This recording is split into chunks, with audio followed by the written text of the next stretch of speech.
So the question that we're addressing today is, do scientific breakthroughs come from random creative ideas as well as the lab? So in 5 words or less, and preferably yes or no, what's the answer, Kerrie? No. Paul? Is it a yes or no? You've used up 4 words. They come from, how do we get this? It comes from our own work in the lab, our experience with our own projects, and it comes from a very careful and constantly updated knowledge of the discoveries in the forefront of our projects. So a lot of reading is going on.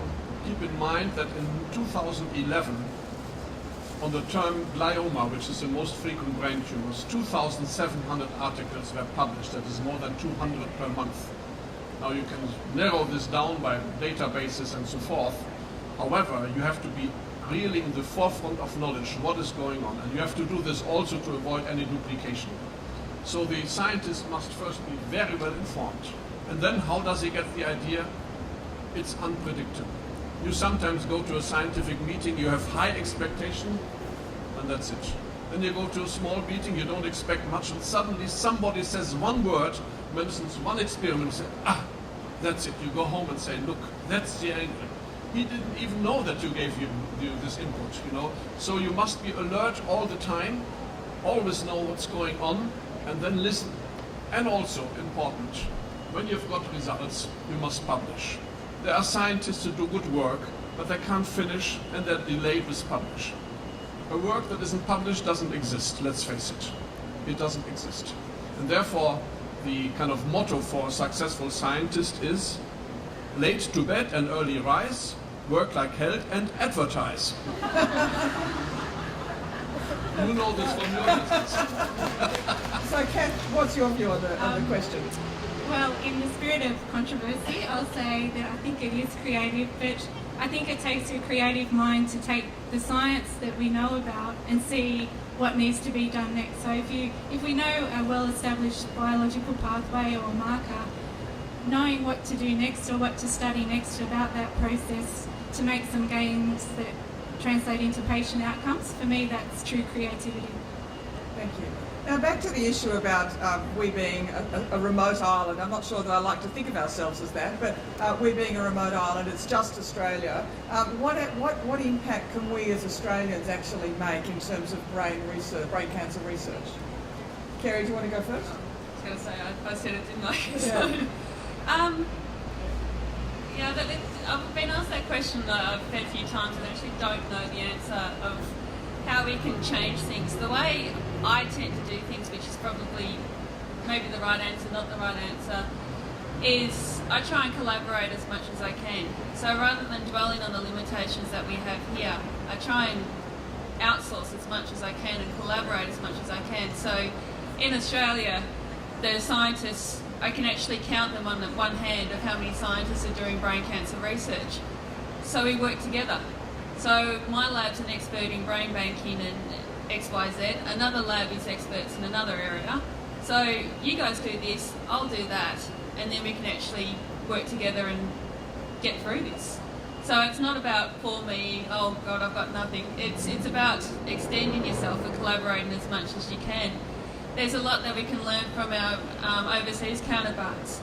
And I guess it's been given that opportunity to be able to collaborate with the international groups. And I've said this before as well, I wouldn't say it's tough being a female in a man's world, but it is tough being an Australian in a strong US market. And I think that's quite hard to break.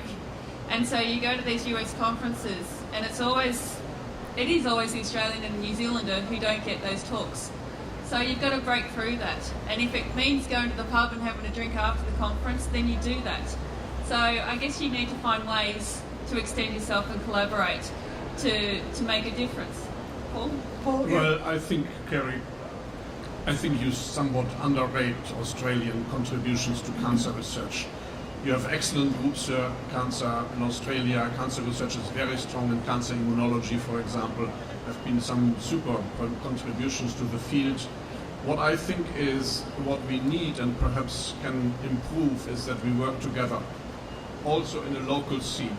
If you do very basic research in the lab, you can do it more or less on your own. But if you do any research related to patients and actually brain tumors, if you analyze the genetic profile of brain tumors to determine what are the mechanisms of susceptibility to therapy and so forth, then you need to have excellent patient data. You must have tumor samples of the grades very well characterized, and that is where the action is. And I think you have already taken steps here in New South Wales.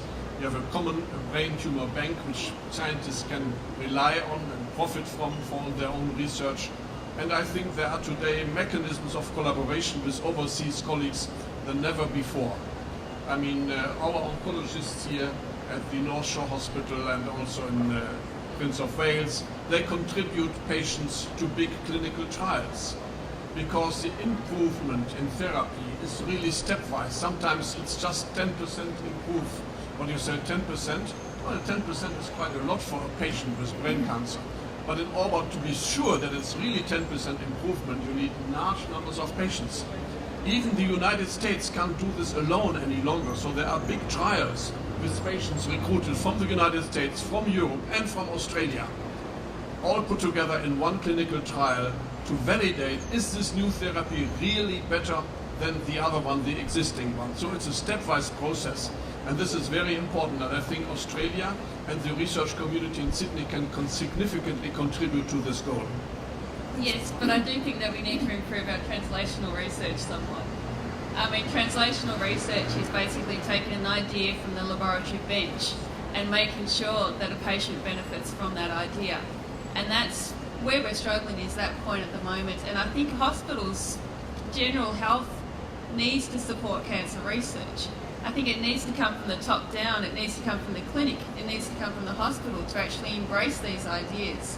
To actually, when we have a discovery, which we did a while ago, we had a protein that could actually identify an aggressive tumour from a non-aggressive tumour. You know, the pathologist took it up for a while. Yeah, it was great, but who's going to pay for it?